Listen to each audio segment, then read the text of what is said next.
ఈ ఈబీసీ ఉద్యమానికి సంబంధించిన నేపథ్యంలో మీరు పక్క ఆర్ కృష్ణయ్య లాంటి పెద్దలు, కృష్ణమాది లాంటి పెద్దలతో కలిసి ప్రయాణం చేస్తూ ఉద్యమాలకు శ్రీకారం చుట్టిన ప్రధానమైన మద్దతుగా మీకు ఆ రోజు ఆ కాలంలో పెద్దలు రాజశేఖర్ రెడ్డి గారు మీకు మద్దతు తెలిపారు. రాజశేఖర్ రెడ్డికి మీరు సన్నిహితులు. రాజశేఖర్ రెడ్డి గారి ప్రోద్బలంతో ఈబీసీ ఉద్యమం కొనసాగింది. రాజశేఖర్ రెడ్డి గారి ఈ వద్ద నుంచే ఈ కార్యక్రమాలు ప్రారంభమైనవి. ప్రధానమైన ప్రోత్సాహం కానీ విమర్శ కానీ రెండు కూడా ఉండేవి. అంటే ఇది ఏ మేర కరెక్ట్ అంటారు? అయితే మీరు అన్నట్టు విమర్శ కంటే ఎక్కువ ప్రోత్సాహం ఉందనేది కూడా వచ్చింది. సరే, ఆ రోజు పరిస్థితులలో రాజశేఖర రెడ్డి గారి కంటే ముఖ్యంగా నేను ఉమ్మడి రాష్ట్రంలో 623 మీటింగ్లు పెట్టా. సభలు అనుకోండి, సమావేశాలు అనుకోండి, ధర్నాలు అనుకోండి, నిరసనలు అనుకోండి, అనేక కార్యక్రమాలు చెప్పాను. స్వతంత్రం వచ్చిన కానించి అగ్రకుల బిడ్డలు ఎవడు రోడ్డెక్కలే. ఇప్పుడు నాకు నా ఇద్దరు అమ్మాయిలు టాప్ 1, టాప్ 10 కాలేజీలు చదువుతున్నారు. అంటే వాళ్ళు ప్రతిభతోటి 96, 93% తెచ్చుకొని. కానీ నేను ఈ జాతిలో ఉన్నటువంటి పేదరికం కొరకు ఇందిరా పార్క్ దగ్గర ధర్నా చేసిన, ఒక అగ్రకుల బిడ్డల కొరకు, పేద బిడ్డల కొరకు. ఇందిరా పార్క్ నుంచి సుందరయ్య పార్క్ వరకు ర్యాలీ చేసిన, అంబేద్కర్ విగ్రహానికి వినతి పత్రం ఇచ్చిన. అయ్యా, నువ్వు రాజ్యాంగాన్ని రాసినావు, నువ్వు ఫలితం పొందని ప్రయోజనం అందని వర్గానికి ఫలితం చేకూర్చమన్నావు. కానీ ఈ ప్రభుత్వాలు, ఈ రాజకీయ పార్టీలు మీరు చెప్పిన నిర్దిష్ట విధానానికి వ్యతిరేకంగా కులాల జపం చేస్తున్నాయి. అందులో దానివల్ల అగ్రకులాల పేదలకు అన్యాయం జరుగుతుంది. కళ్ళు లేని కబోదుడు లాగా ఉంటే కాదు, మాకు ఈ రాజకీయ నాయకులకి, ఈ ప్రభుత్వాలకు కళ్ళు తెరిపి అని ఆయనకు కూడా వినతి పత్రం ఇచ్చినాం. అది మీకు కూడా తెలుసు. ఇట్లా అనేక కార్యక్రమాలు చేసినాం.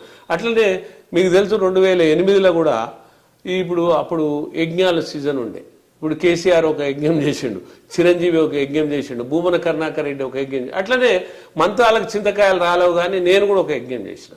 ఏం చేసినా ప్రభుత్వాలు, రాజకీయ పార్టీలు అగ్రకులాల పట్ల వివక్షత విడనాడి వారికి సద్బుద్ధి ప్రసాదించి వీరిని అన్ని విధాలు ఆదుకొని సమస్త ప్రజలకు సమన్యాయం జరిగేలా కరుణా కటాక్షించే గుణం ఇవ్వాలని శ్రీ శ్రీ శ్రీ శ్రీ లక్ష్మీ గణపతి మహాయజ్ఞం చేసిన. అయితే ఈ యజ్ఞానికి కూడా కమ్యూనిస్టులు యజ్ఞాలకు వీటన్నిటికి దూరం ఉంటారు. అటువంటి కమ్యూనిస్టులను సైతం పిలిచిన నేను, అన్ని పార్టీలను పిలిచిన, అన్ని ప్రజా సంఘాలను పిలిచిన.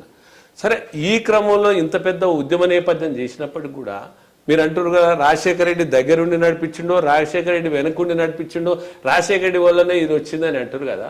కాదు, అనట్లేదు. అంటే అయితే కాదు, నేను రవీందర్ రెడ్డి నా స్నేహితుడు కదా, నేను కాదు.